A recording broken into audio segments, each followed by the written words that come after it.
Hey everyone, this is the second part of our chapter called Contemporary South Asia from our class 12 book called Contemporary World Politics. Contemporary World Politics. Part one हमारा हो चुका है already, जिसमें हमने overview कर लिया था। जो आपकी बुक में ओवरव्यू दिया है वो हमने कर लिया था। व्हाट इज़ साउथ एशिया कर लिया था हमने उसमें। व्हाट इज़ साउथ एशिया ये हमारा हो चुका था। और पाकिस्तान में मिलिट्री एंड डेमोक्रेसी के बारे में हमने थोड़ी सी बात करी थी पार्ट वन में आपके। ठीक है, तो ये तीन सब हेडिंग्स हमारी हो चुकी हैं कंप्लीट। अब इस वाले पार्ट में विच इज़ पार्ट नंबर 2, इसमें हम बांग्लादेश वाली हेडिंग करेंगे। आपकी बांग्लादेश में क्या सिचुएशन रही है, श्रीलंका के बारे में पढ़ लेंगे और नेपाल के बारे में पढ़ेंगे। ठीक है, ये सब होगा आपके पार्ट 2 में, और उसके बाद जो भी है वो पार्ट 3 में होगा। तो चलो स्टार्ट करते हैं। Contemporary South Asia part 2। अब हमारा फर्स्ट हेडिंग है democracy in Bangladesh. Now Bangladesh was part of Pakistan from 1947 to 1971। अब 1947 में इंडिया भी आज़ाद हुआ था, पाकिस्तान भी अलग हो गया था इंडिया से। तो 1947 इज़ द मेन पॉइंट। ठीक है, हमें कॉलोनियल रूल से फ्रीडम मिली थी। जो ब्रिटिश राज था, जो साउथ एशिया पे ब्रिटिश राज था, वो हमारा फ्री हुआ यहाँ पे। 1947 में क्या होता है, 1947 में जब पाकिस्तान पार्टीशन हुआ तो पाकिस्तान जो आज वाला पाकिस्तान है वो उसकी पूरी टेरिटरी वैसी नहीं थी जैसी आज है उसकी।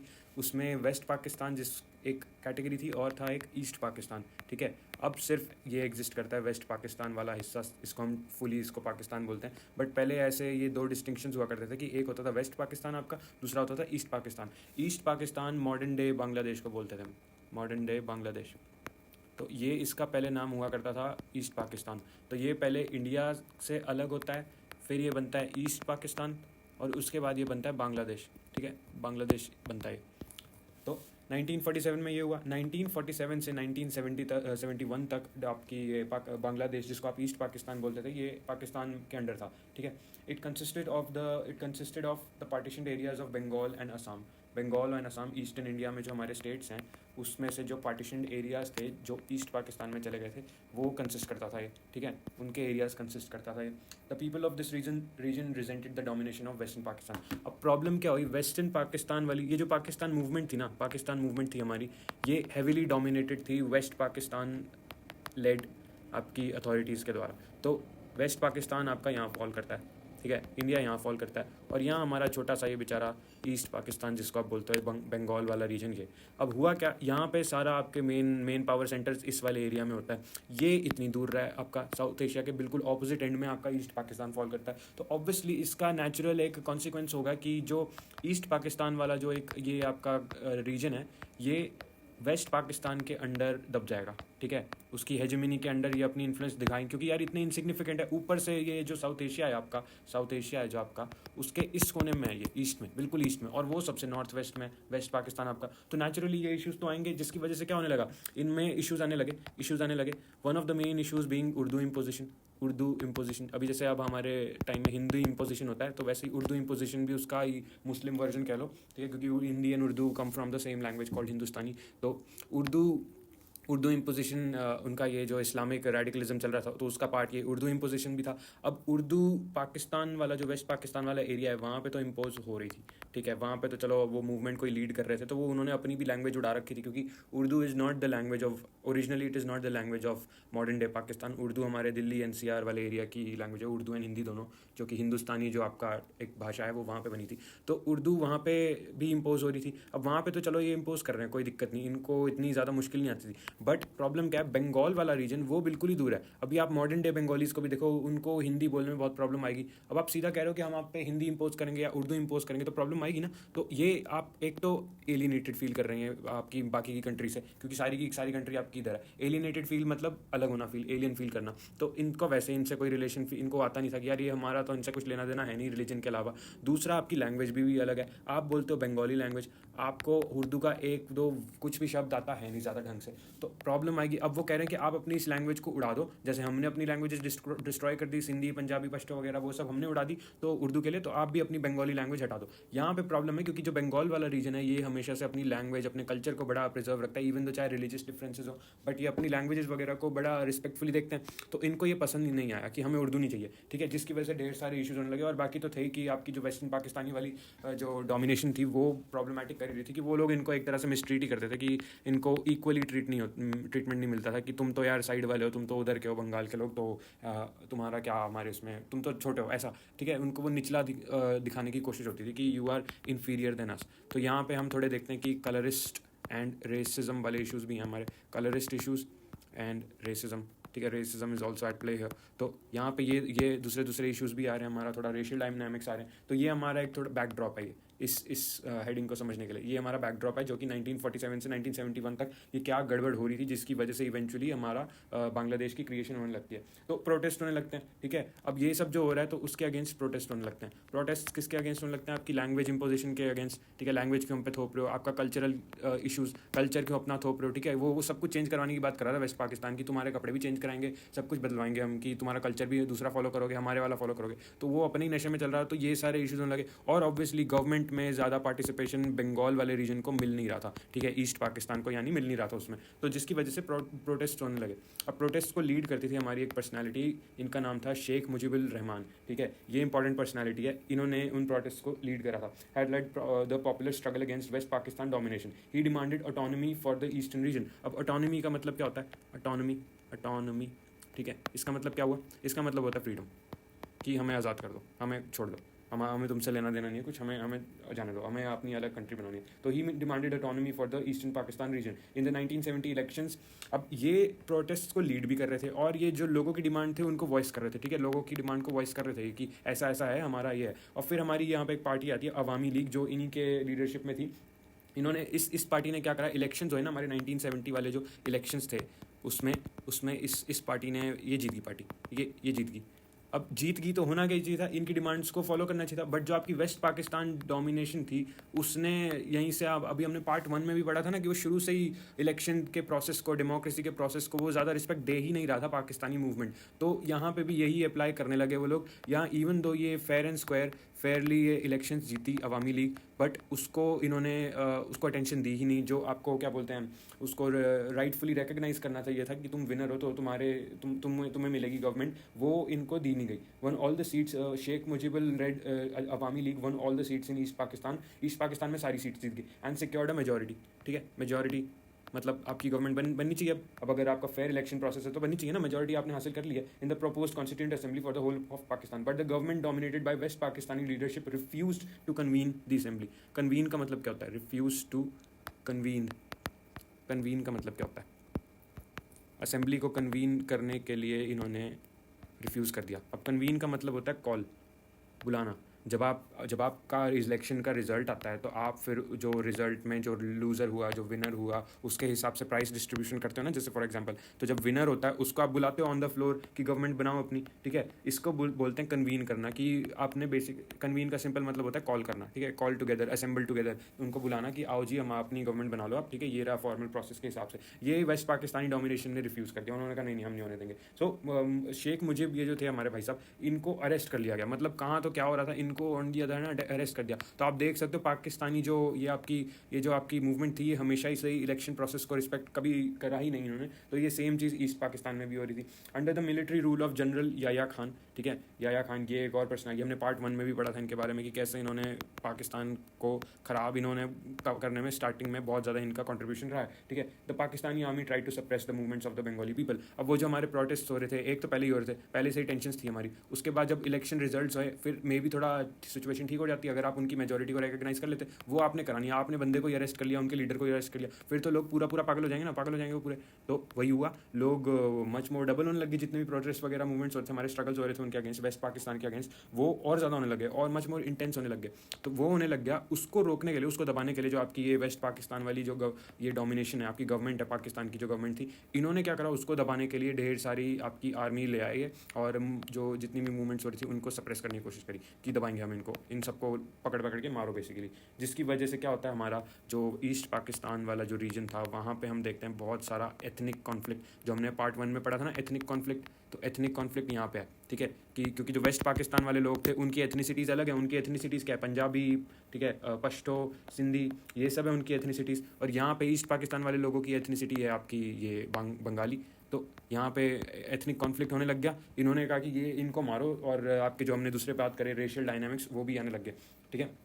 तो thousands were killed in the Pakistan by the Pakistan army. This led to a large scale migration large scale migration into India. अब जो वो इतना सारा नाटक हो रहा था, जो ये पाकिस्तानी आर्मी जो है टॉर्चर कर रही थी यहाँ पे आपके लोकल्स को, ईस्ट पाकिस्तान के लोकल्स को, उसके चक्कर में क्या होता है, ढेर सारे लोग भागने लगते हैं बच बच के, ठीक है, अपनी जान बचाने के भाग रहे हैं। तो कहाँ आएंगे वो? इंडिया में आएंगे ऑब्वियसली, क्योंकि इंडिया दूसरी कंट्री, आपकी तीसरी कंट्री है जो कि सब में इन्वॉल्व है नहीं हो। तो इंडिया में आ रहे थे जब ये सप्रेशन हो रहा था इस सबका, इंडिया में जो लार्ज स्केल इसकी वजह से माइग्रेशन होता है, ठीक है, जो कि आज तक प्रॉब्लम हमारा उसकी हम वो वहाँ से स्टार्ट हो रहा है। जितनी भी हमारी माइग्रेशन मॉडर्न प्रॉब्लम्स हैं, तो वो सब यहाँ से हमारा उसके इश्यूज़ यहाँ से स्टार्ट हो रहे हैं। तो जो वो इतनी सारी रेफ्यूजी प्रॉब्लम आने लगी इंडिया में, बट इंडिया ने क्या करा, इंडिया ने सपोर्ट करा जो डिमांड फॉर ईस्ट पाकिस्तान के लिए मूवमेंट थी, इंडिया ने सपोर्ट करा, ठीक है। ये हमें जानना है कि India supported, government of India supported the demand for east Pakistan independence. Government ये हमारे काम का नहीं है कि उसके पीछे क्या इंटरप्ले था, कि इंडियन गवर्नमेंट के मतलब फ़ायदा तो होगा ही ना, कि आपको अगर आपकी जो राइवल कंट्री है उसमें आप अगर वो एक तरह से फूट करवा पा रहे हो तो आपके लिए फ़ायदा ही है। तो नेशनल इंटरेस्ट भी, और दूसरा फिर इंडिया हमेशा डेमोक्रेसी को सपोर्ट भी करता है, तो इंडिया ने उस वाले वे में भी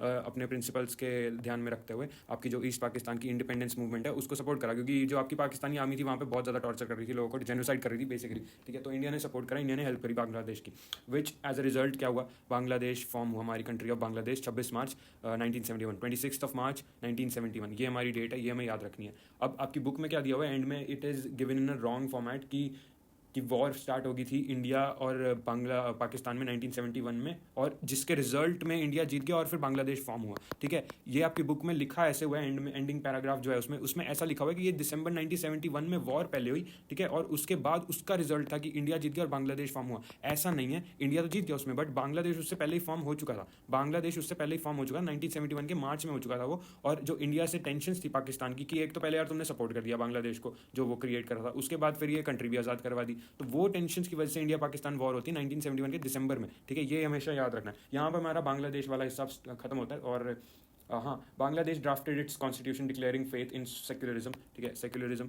अब वो पाकिस्तान जितना रेडिकल इस्लामिक कंट्री नहीं बना बांग्लादेश, मतलब इंडिया जितना डेमोक्रेटिक भी नहीं है, बट पाकिस्तान जितना वो रेडिकल भी नहीं था, तो वो उन्होंने स्टिल वो एक डेमोक्रेसी ही उन्होंने अपनाई अपनी। However in 1975 Sheikh Mujib got the constitution amended to shift from the parliamentary to presidential form of government. अब ओरिजिनली ये इनका था पार्लियामेंट्री फॉर्म ऑफ गवर्नमेंट, ठीक है, इससे शिफ्ट करा के इन्होंने कहा कि प्रेसिडेंशियल फॉर्म ऑफ गवर्नमेंट करेंगे, प्रेसिडेंशियल फॉर्म ऑफ गवर्नमेंट। अब ये हमारे यहाँ पे काम का नहीं है कि इनमें डिफरेंसेस क्या होते हैं, ये दूसरे कभी टाइम के लिए हमारी, बट आपको ये याद रखना है कि पहले पार्लियामेंट्री फॉर्म ऑफ गवर्नमेंट था और फिर बाद में प्रेसिडेंशियल फॉर्म ऑफ गवर्नमेंट। अगर शॉर्ट में समझना है, पार्लियामेंट्री यानी आपका पार्लियामेंट के बेसिस पे सब कुछ चलेगा, प्रेसिडेंशियल यानी प्रेसिडेंट इज़ ऑल पावरफुल, ठीक है। तो ये हमारे काम का इतना है नहीं, आपको सिर्फ इतना याद रखना है कि पहले पार्लियामेंट्री था और उसके बाद वो प्रेसिडेंशियल फॉर्म ऑफ गवर्नमेंट में तब्दील हो गया, ठीक है, बांग्लादेश आपकी जो इन्होंने कॉन्स्टिट्यूशन अपना अमेंड करके। He also abolished all the parties except his own. अब ये तो इन्होंने तो कहा था कि हमें डेमोक्रेसी चाहिए थी, ये जो शेख मुजिबुर रहमान थे हमारे, अवामी लीग को छोड़ के इन्होंने बाकी जितनी भी पार्टीज थी उन सबको इन्होंने उड़वा दिया कि हट जाओ, ठीक है, वो सारी हट गई। He abolished all the parties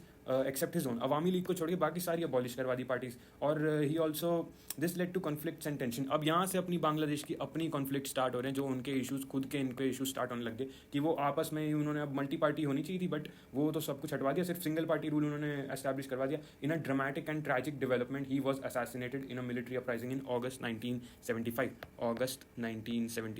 अगस्त 1975 में इसकी वजह से क्या होता है, इनको असैसिनेट कर दिया जाता है। उनके अपने ही जो भी उनके इंटरनल एलिमेंट्स थे उनके द्वारा अपराइजिंग, मिलिट्री अपराइजिंग हुई थी। तो मिलिट्री अपराइजिंग मतलब मिलिट्री जब आपका रिवोल्ट करने लग जाए, ठीक है, तो मिलिट्री अपराइजिंग हुई थी और 1975 में इनको, ये जो हमारे लीडर थे सो कॉल्ड, इनको असैसिनेट हो जाता। The new military ruler Ziaur Rahman,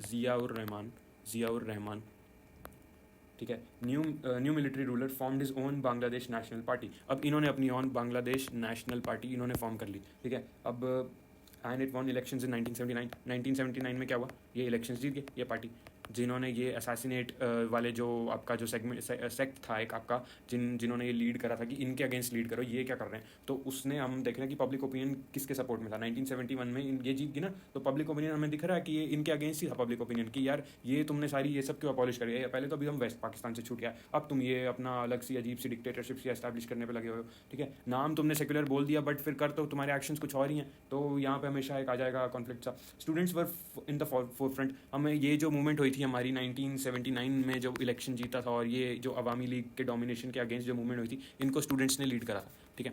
student were a leading party in that.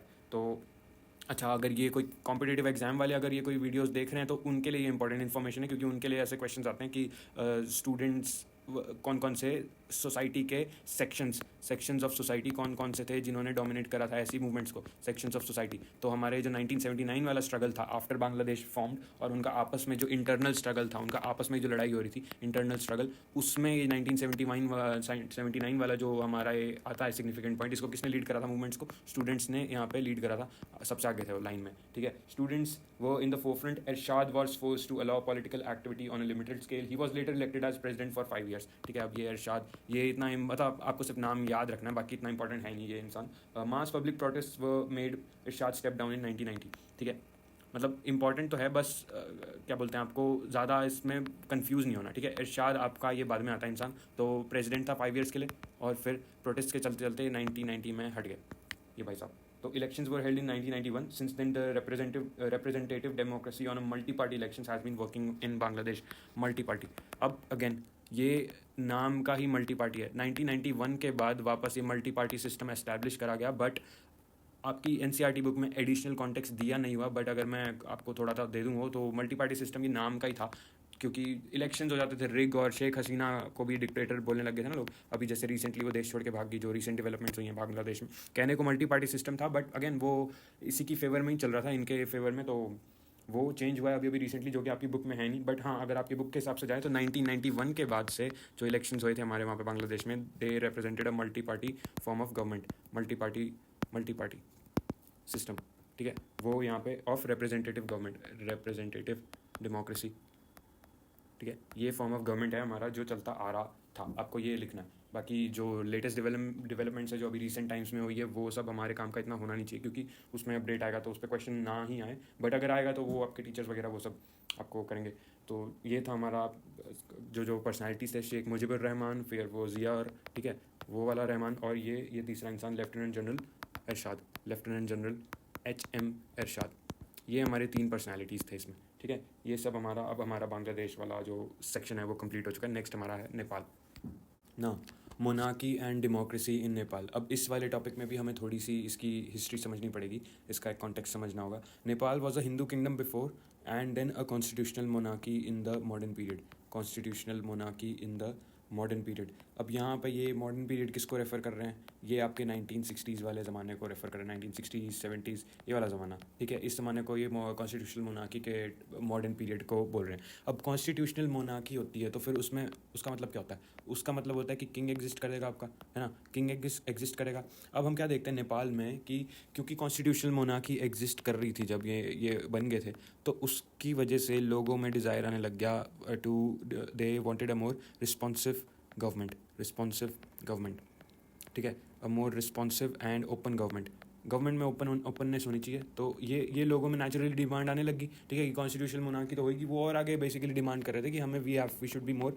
Democratic. अब ये जो डेमोक्रेसी वाली जो डिमांड है आपकी, ये उस किंग को दिखने लगी, ठीक है। उसको पता था कि ये अब आज ये ऐसी मांग कर रहे हैं, आज ये कह रहे हैं कि ओपन गवर्नमेंट हो, नेक्स्ट डे कह रहे हैं रिस्पॉन्सिव गवर्नमेंट हो। उसको पता था धीरे धीरे ये डेमोक्रेसी को एक्सपैंड करने को बोलेंगे कि हमें डेमोक्रेसी पूरी बढ़ाओ, ठीक है। और अल्टीमेटली होगा क्या इससे? अल्टीमेटली होगा क्या उससे? जो उसकी खुद की पोजीशन है, उसकी जो खुद की पोजीशन है किंग की, जो उसका जो टाइटल है, ठीक है, किंग वाला जो उसका वो एक स्पेशल प्रिविलेज है, वो हट जाएगा अल्टीमेटली। क्योंकि डेमोक्रेसी में ऐसे ही होता है कि किंग विंग वाला सिस्टम हट जाता है यूजुअली, या फिर पावरलेस हो जाता है। तो उसको पता था, इस चक्कर में किंग का ऑब्सेशन आ गया कंट्रोल को रिटेन करने से। The Nepali king he was obsessed with retaining control through what measures? Through army, ठीक है। आर्मी की मदद से वो कंट्रोल मेंटेन करने की कोशिश करता और डेमोक्रेसी को एक्सपैंड होने से रोकता था। तो इस चक्कर में क्या हुआ, जो आपका प्रो डेमोक्रेटिक जो एक डिज़ायर था लोगों में, वो बढ़ने लग गया और प्रो डेमोक्रेसी वाली मूवमेंट्स होने लगी। और सो बाय 1990 व्हाट डू वी सी कि प्रो डेमोक्रेसी वाली जो मूवमेंट्स थी वो बहुत सारी बढ़ने लगी। इतनी ज़्यादा हो गई थी कि फिर किंग को अल्टीमेटली बात माननी पड़ी। The king accepted the demand of a new democratic constitution, ठीक है जी। यहाँ पे ये हो गया हमारा काम। अब आप सोचोगे यार सारा सीन हो गया, तो प्रॉब्लम क्या है? प्रॉब्लम आती है हमारी यहाँ पे एक एंट्री होती है न्यू प्लेयर की, ठीक है। मतलब प्लेयर तो बहुत पहले से था ये, बट यहाँ पे ऑफिशियली हमारा एक न्यू मतलब काफ़ी सिग्निफिकेंस होने लग जाता है इन लोगों का, कॉल द माओइस्ट, ठीक है। अब माओइस्ट कौन होते हैं? माओइस्ट, अब हमने चैप्टर नंबर 2 जो पढ़ा था, चैप्टर नंबर 2 का पार्ट 3, अगर आपने नहीं देखी वो चाइना वाली वीडियो, तो उसको जाके देख लेना। तो राइज ऑफ चाइनीज़ इकोनॉमी वाला जो हमारा सेगमेंट था उस चैप्टर में। तो चाइना में क्या होता है? चाइना में उनके लीडर थे ये माओ भाई साहब हमारे, माओ जेडोंग। तो ये जो लीडर थे, इनकी आइडियोलॉजी को कहते हैं माओइज़म, ठीक है। ये माओ थे, मतलब कम्युनिस्ट चाइना था, वो कम्युनिज्म की आइडियोलॉजी को फॉलो करा जा रहा था वहाँ पे, और लीडर थे उस टाइम पे शुरू में माओ। तो माओ का जो एक उन्होंने खुद का एक न्यू सिस्टम, जैसे हमने पढ़ा था ना चैप्टर नंबर 2 के पार्ट 3 में, उसमें जो हमने माओ की थोड़ी सी एक उसमें भी हमने हिस्ट्री जानी थी, तो उनकी जो खुद की आइडियोलॉजी बनती है, एक न्यू सिस्टम बन गया था, उसको हम बोलते हैं माओइज्म। तो माओइज्म को फॉलो करने वाले, माओइज्म को सपोर्ट करने वाले क्या बोले जाते हैं, दे आर कॉल्ड माओइस्ट। अब यहाँ पे क्या हुआ, किंग ने तो एक्सेप्ट कर लिया डेमोक्रेटिक कॉन्स्टिट्यूशन को बनवाने के लिए, प्रो डेमोक्रेसी वाली मूवमेंट्स भी सेटिस्फाई हो गई कि ठीक है, बट एक पार्टी हमारी सेटिस्फाई नहीं होती, माओइस्ट। ठीक है, ये लोग कहते हैं कि हमें किंग ये जो है इसका पूरा ही तख्ता पलट करना है, हमें इसको पूरी तरह उड़ा देना है, और जो एलीट हैं आपके रूलिंग एलीट्स हैं उनको भी हमें पूरा रेवोल्यूशनरी मेजर्स लेके पूरी तरह इनको डिस्ट्रॉय कर देना है। Why? Because they follow Maoism. और माओइज्म क्या है? कम्युनिज्म वाली आइडियोलॉजी को फॉलो करते हैं ना, कम्युनिज्म, मार्क्सिज्म, आपका सोशलिज्म, ये वाले जो मतलब ये सारी अलग अलग वो टर्म्स हैं, बट इनमें कुछ सिमिलैरिटीज़ हैं। They are about removing the elites in power, removing the ruling parties in power, तो वो उस सब में बिलीव करते हैं। यहाँ पे हमारे देखे जाते हैं माओइस्ट गोरिल्लाज आ जाते हैं, गिरिल्लाज, हाँ माओइस्ट गोरिल्लाज। अब गिरिल्लाज मतलब वो वाला गोरिल्ला नहीं, जानवर अपना, वो नहीं, गिरिल्ला बोलते हैं इसको। ठीक है, इसको क्या बोलते हैं कि आपका सडन अटैक वाला वॉरफेयर, सडन अटैक होता है इसमें उनका, वो किसी ऑफिशियली किसी आर्मी वार्मी इतना बड़ा सिग्निफिकेंस नहीं होता, वो बस इंडिविजुअली अपना छोटा सा ग्रुप बना के सडनली कहीं से भी अटैक करते हैं आप पे, तो उसको बोलते हैं गिरिल्ला वॉरफेयर। तो माओइस्ट गिरिल्लाज वर्सेस जो आर्म्ड फोर्सेस थी किंग की, इनके बीच होने लगा फ्रिक्शन, ये लोग आपस में लड़ने लगे। तो ये जो डेमोक्रेटिक कॉन्स्टिट्यूशन बनाने के बाद जो थोड़ा टाइम के लिए डेमोक्रेसी जो आई थी, वो ज़्यादा देर के लिए एग्जिस्ट नहीं करती थी, क्योंकि उसके बाद ये प्रॉब्लम स्टार्ट होगी। ठीक है, इस प्रॉब्लम के चलते हम आते हैं, हमारी न्यू सेंचुरी में एंट्री हो जाती है, हमारी 2002 में हम आ जाते हैं। ठीक है, यहाँ पे क्या हो जाता है, वो सब जो हो रहा था उस चक्कर में किंग का तो बहाना मिल गया ना, उसने कहा कि ये देखो मैंने थोड़ी सी वो करने की कोशिश करी और ये लोग तो मुझे मारने पे आ गए, तो उसने अपने जो प्रीवियस उसका जो हेटरेट था उसको जस्टिफाई करा कि अच्छा हाँ ये देखो, तो इसलिए बनता है डेमोक्रेसी का, तो मुझे पूरी तरह ये उड़ा देना चाहिए। तो किंग ने क्या करा, किंग अबॉलिश द पार्लियामेंट। ठीक है, किंग ने पार्लियामेंट ही अबॉलिश कर दिया। The king abolish the parliament and dismissed the government, thus ending even the limited democracy that existed in Nepal. अब हुआ क्या था, पहले होना था ये डेमोक्रेटिक कॉन्स्टिट्यूशन से होना क्या था, एक्सपेक्टेशन क्या थी, जो आपकी डेमोक्रेसी थी वो पहले से थोड़ी ज़्यादा बढ़ जाएगी। ठीक है, जो उसका पहले था उससे थोड़ा ज़्यादा उसका प्रोग्रेशन हो जाएगा, बट हुआ उसका उल्टा, टोटल उसका ऑपोजिट हो गया कि जो पहले थोड़ी बहुत डेमोक्रेसी एग्जिस्ट भी करती थी वो भी और ज़्यादा कम होगी, वो एक्स्ट्रा कम होगी, मतलब जो पहले तो आपकी बुरी सिचुएशन थी उससे भी ज़्यादा और बुरी होगी। ठीक है, तो यहाँ पे ये हम देखते हैं कि किंग अबॉलिश पार्लियामेंट भी उसने उड़ा दिया और हटा दिया, मतलब और dismiss the government, thus ending the limited democracy that existed in Nepal. But फिर उसके नेक्स्ट हम आ जाते हैं 2006 में, हमारे अप्रैल 2006 में क्या होता है, there were massive countrywide protests, pro democracy protests। अब ढेर सारे वही प्रोटेस्ट होने लगते हैं कि डेमोक्रेसी के सपोर्ट में, ढेर सारे अप्रैल 2006 में उस तक आते आते ढेर सारे उनके पीक पे डेमोक्रेसी के लिए सपोर्ट में, उनके फेवर में ऐसे प्रोटेस्ट हम देखते हैं कि बहुत ज़्यादा होने लग गए।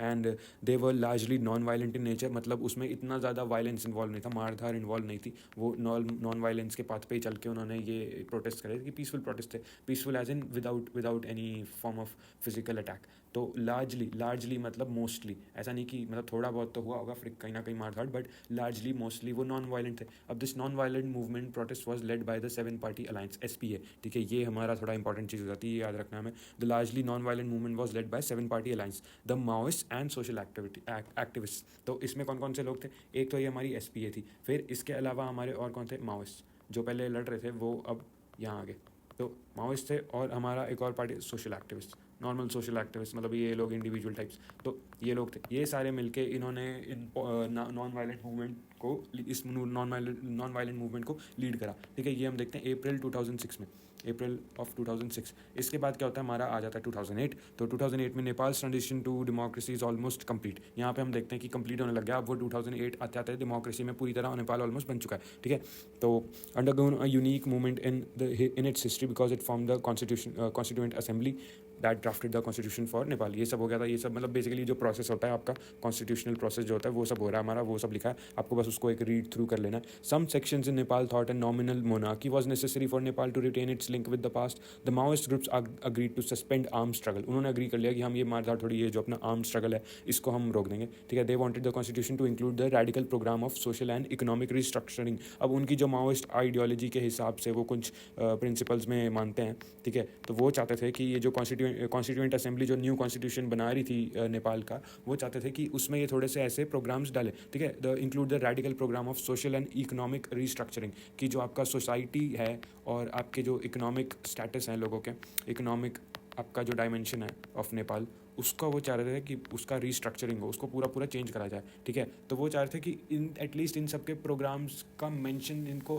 एज अ डायरेक्टिव प्रिंसिपल इनमें मेंशन तो होना ही चाहिए अपने कॉन्स्टिट्यूशन में। ये उनकी डिमांड थी माओइस्ट की, ठीक है। All the parties in the SPA did not agree with this programme. The Maoist and some other political groups were also deeply suspicious of the Indian government. अब वही है, इसमें थोड़ा सा एक और न्यू एक इशू आ जाता है कि ढेर सारे लोग अक्यूज़ करते हैं कि इंडिया की इन्वॉल्वमेंट थी इसमें, ठीक है। ये जो पूरी जो कॉन्स्टिट्यूशनल ये यहाँ पे अचानक से हुआ क्या यहाँ पे कि अचानक से वो पूरा ही हटने लग गया। तो यहाँ पे कई लोग कहते हैं कि इंडिया की इन्वॉल्वमेंट थी उस किंग को हटवाने में यहाँ पे। अब वो हमें we don't have an answer to that, क्योंकि ऑफिशियली तो कुछ नहीं है ना। ऑफिशियली तो इंडिया का यही स्टैंड है कि हमने कुछ नहीं करा जी। बाकी अनऑफिशियली सीक्रेटली क्या होता है वो हमें नहीं पता, ना हमारे काम का है वो। So eventually we reach 2008। By then Nepal was a democratic republic, ठीक है, democratic republic after abolishing its monarchy. Monarchy पूरी तरह हट चुकी है नेपाल से और ये एक डेमोक्रेटिक रिपब्लिक कंट्री बन चुकी है। और 2015 में देखते हैं नेपाल का न्यू कॉन्स्टिट्यूशन अडॉप्ट कर लेता है वो, ठीक है। तो यहाँ पे हमारा नेपाल वाला जो सेक्शन है वो खत्म होता है। अब हमारा नेक्स्ट आर्ट है, हेडिंग है हमारी ethnic conflict and democracy in Sri Lanka. ये हमारा नेपाल वाला सेगमेंट खत्म हो जाएगा। 3 okay, ethnic conflict and democracy in Sri Lanka. अब ये हमारी स्टोरी कहाँ से स्टार्ट होती है? It starts from 1948। Why 1948? Because उस टाइम पे श्रीलंका को मिली थी आज़ादी, इंडिपेंडेंट हुआ था श्रीलंका। तो आपका 1948 से हमारी स्टोरी स्टार्ट हो जाती है। अब जैसे हमने लास्ट वाले चैप्टर में देखा, जो हमारे पावर स्ट्रगल में जो हमारी पार्टीज़ इन्वॉल्व थी, बॉडीज़ इन्वॉल्व थी, कौन कौन लोग थे इन्वॉल्व? मिलिट्री थी आपकी, ठीक है, मोनार्की थी, और आपके ये माओइस्ट थे। तो ये सब थे इन्वॉल्व। नेपाल वाला जो हमने टॉपिक पढ़ा, यहाँ पे श्रीलंका के केस में ऐसा कुछ भी नहीं है। श्रीलंका में किस चीज़ को लेकर इशू हो रहा है? There is an ethnic conflict. अब एथनिक कॉन्फ्लिक्ट हमने चैप्टर के स्टार्टिंग में, जो आपका पार्ट 1 था इसका, पार्ट 1 अगर उसको नहीं देखा तो जाके देख लो। तो उसमें हमने जो डिस्कस करा था पार्ट 1 में, व्हाट डिड वी डिस्कस, कि जो साउथ एशिया का ओवरव्यू हमने पढ़ा था, एक हिस्ट्री पढ़ी थी, थोड़ी सी बेसिक हिस्टोरिकल टेम्पलेट समझा था साउथ एशिया का। उसमें हमने क्या देखा था कि एथनिसिटी को लेकर यहाँ पे एथनिक कॉन्फ्लिक्ट्स ढेर सारे इस रीजन के one of the main characteristics हैं, ठीक है। एथनिक कॉन्फ्लिक्ट्स क्या होता है? एथनिसिटी क्या होती है? एथनिसिटी, अब इसका मतलब क्या होता है? Ethnicity is a socio cultural identity, which is shared, ठीक है, शेयर्ड सोशो कल्चरल आइडेंटिटी। जब लोग किसी कम्युनिटी को बिलोंग करते हैं थ्रू सोशो कल्चरल कॉमनैलिटी, और कोई दूसरे ये कॉमनैलिटी किसी और टाइप की भी हो सकती है, और भी, या इसमें एडिशनल कॉमनैलिटीज़ कह सकते हैं आप। इट कुड बी लिंग्विस्टिक, ठीक है, लैंग्वेज के बेसिस पे। It could be religious, it could be आपका क्या कहते हैं, सिमिलर बिलीफ्स आपके कॉमन हो सकते हैं, या फिर सपोज करो यू कुड बी ट्राइब हो सकते हो आप।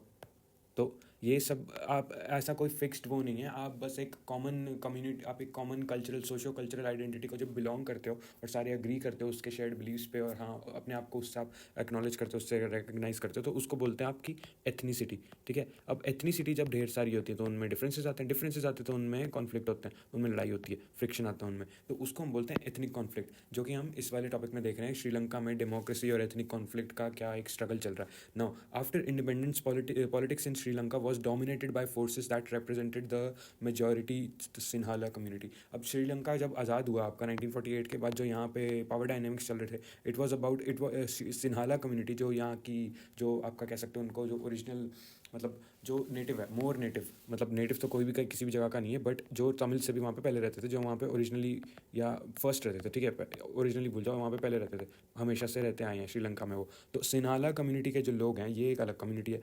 तमिल्स जो है वहाँ पे, वो बाद में आए हैं, वो लेटर ऑन माइग्रेट करके आए हैं वहाँ पे फॉर वेरियस रीजंस, अलग अलग रीजंस हैं। एक तो तमिल्स वहाँ पे पहले से, एक मतलब अलग अलग टाइप के वहाँ पे तमिल आपको मिलेंगे। जैसे एक होगा जो हिस्ट्री में पहले के गए हुए हैं, ठीक है, और फिर दूसरा होगा जो कि कॉलोनियल टाइम्स के, कॉलोनियल रूल के अराउंड उनको वहाँ पे ब्रिटिश राज द्वारा वहाँ पे भेजा गया था श्रीलंका में, ठीक है। तो हम यहाँ पे उन वाले की बात कर रहे हैं श्रीलंका में, जो वो वाले तमिल्स आए हुए थे। तो आप क्या देखते हो, वहाँ पे सिन्हाला नेशनलिज्म डोमिनेट कर रहा था, बट फिर जो तमिल्स थे वो अपने कंसर्न्स जब उनके निगलेक्ट होने लगे ना, वो इग्नोर फील कर रहे थे, क्योंकि ये जो सिन्हाला मेजॉरिटेरियनिज्म था वो डोमिनेट कर रहा था। वो कह रहे थे तमिल्स की, यार हमारा क्या, हम भी तो यहाँ पे रह रहे हैं, अब हम यहाँ पे हैं, हमारा क्या होगा, हमारे भी तो कंसर्न्स को समझो। तो इससे क्या हुआ, एक मिलिटेंट नेशनलिज्म तमिल कम्युनिटी में वहाँ पे अराइज होता है। वहाँ पे हम देखते हैं मिलिटेंट नेशनलिज्म बढ़ता जाता है वहाँ की तमिल कम्युनिटी में, क्योंकि उनको लगा यार ये तो हमें और कुछ तो करना नहीं पड़ेगा, क्योंकि सिन्हाला कम्युनिटी जो थी वो, उनको अपना थ्रेट फील हो रहा था, वो ने उनके अपने नेशनलिज्म में, अब नेशनलिज्म हमने पहले भी बात करी हुई है कि टॉक्सिक एलिमेंट्स टॉक्सिसिटी को काफ़ी प्रमोट करने लग जाता है नेशनलिज्म बड़ी जल्दी नेशनलिज्म में ज़्यादा देर नहीं लगती कि वो खून खराबे की बात को एनकरेज करने लग जाता है। तो ये जो सिन्हाला कम्युनिटी थी, इनको लग रहा था कि यार ये तमिल्स को आप ज़्यादा भाव दे ही क्यों रहे हो, यहाँ पे जो तमिल कम्युनिटी है इनको तो कंसेशंस किसी भी तरह के देने चाहिए, क्योंकि श्रीलंका बिलोंग्स टू सिन्हाला। तो हमने नेशनलिज्म जैसे चैप्टर आपकी क्लास 11 वाली जो चैप्टर 7 था, उसमें जो नेशनलिज्म का चैप्टर था, चैप्टर 7 आपका उसमें, तो उसमें भी हमने पढ़ा था कि नेशनलिज्म यूजुअली ऐसी ऐसी टाइप की बातें करता है कि वन पीपल वन कल्चर, ये कंट्री हमारी और किसी की नहीं, हम हैं ओरिजिनल, ये वो। तो वो वैसे टाइप का सिस्टम एक चीज़ प्रमोट होने लग, एक सेंटिमेंट प्रमोट होने लग गया, जिसकी वजह से वो तमिल्स को बेसिकली टारगेट करने लगे थे, वहाँ की तमिल माइनॉरिटी को। उस चक्कर में उनका ये नेचुरल दूसरा रिएक्शन था। उन्होंने कहा कि यार अच्छा, हमारे तो कंसर्न निगलेक्ट हो गया, हमारे पास और कोई रास्ता नहीं, हम मिलिटेंट नेशनलिज्म को अपना लेते हैं, कि nationalism which is violent in nature, which is militant in nature. इस चक्कर में क्या होता है, 1983 से स्टार्ट होने लग जाती है एक हमारी बड़ी violent story, which is called the struggle between Sri Lankan army and LTTE।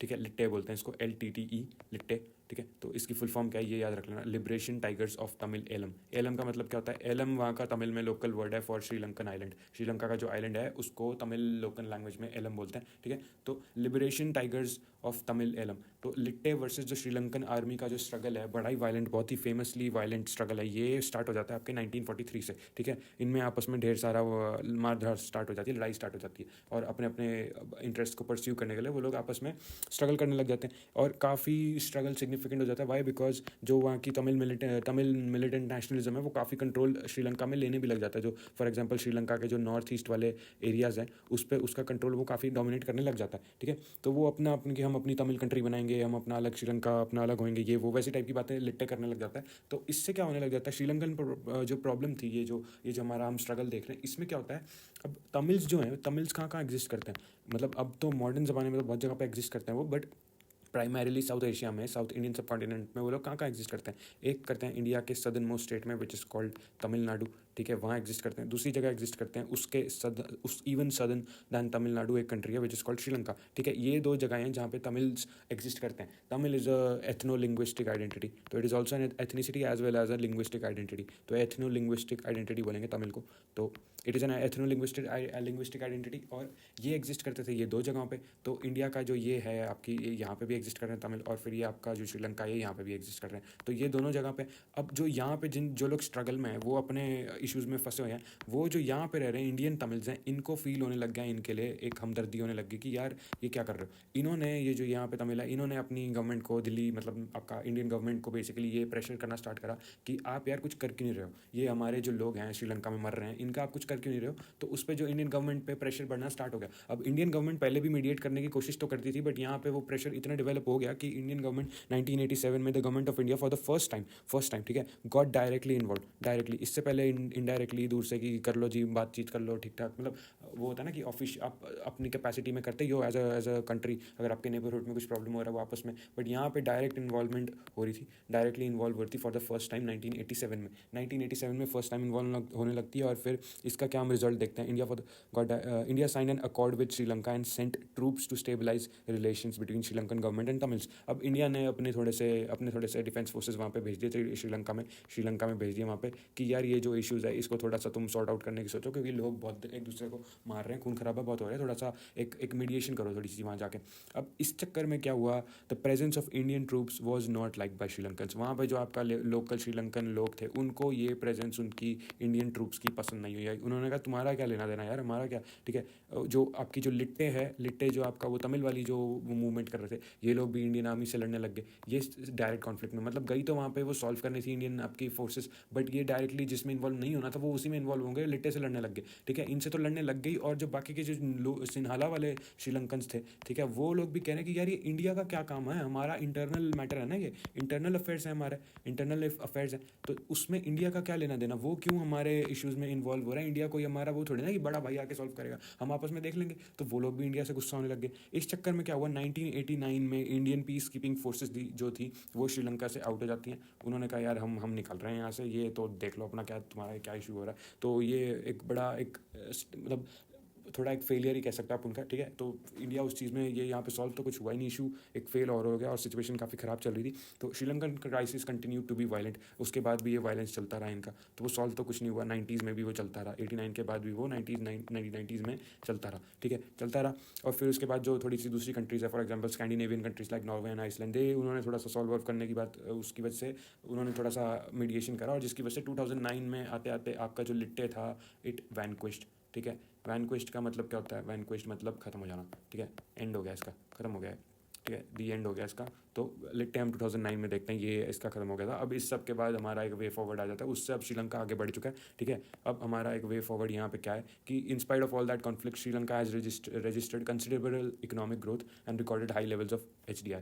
Human development Sri Lanka में अच्छा रहता है, ठीक है। इन्होंने इकोनॉमिक ग्रोथ भी अपनी उसके बाद से अच्छी करी थी, और मतलब रिसेंट टाइम्स में तो वहाँ पे इकोनॉमिक क्राइसिस भी आया था, बट वो आपकी बुक में मेंशन नहीं है ऑब्वियसली, क्योंकि अपडेटेड नहीं है। तो हम उसके बाद की बात करें, 2009 के बाद श्रीलंका ने बेसिकली कैसे मूव ऑन करा अपने इन सब इश्यूज़ से। तो इकोनॉमी अपनी अच्छी करी श्रीलंका ने, और HDI अपना बड़ा बेसिकली ढंग की चीज़ों पे फोकस करना स्टार्ट करा, और जो अपनी जो पॉपुलेशन ग्रोथ रेट है उसको भी उसने कंट्रोल कर लिया, ठीक है। पॉपुलेशन जो ग्रोथ रेट है उसको भी वो कंट्रोल कर लिया, मेंटेन कर लिया, और and it has the highest per capita gross GDP for many years right through the civil war. Despite the ravages of internal conflict, it has maintained a democratic political system. Democratic, ठीक है। तो it is a democratic country, Sri Lanka is a democratic country. और बस यहाँ पे हमारा ये ख़त्म हो जाता है। तो ये श्रीलंका वाला था हमारा ethnic conflict and democracy in Sri Lanka. अब हमारा ये चैप्टर 3 का जो पार्ट 2 था, because this video was part 2, ये हमारा ख़त्म होता है। अब आपको नेक्स्ट पार्ट देखना, जिसमें हम नेक्स्ट जो भी आपके चैप्टर में दिया हो वो सब हम पार्ट 3 में करेंगे। तो let's continue our lecture and let's go to part 3.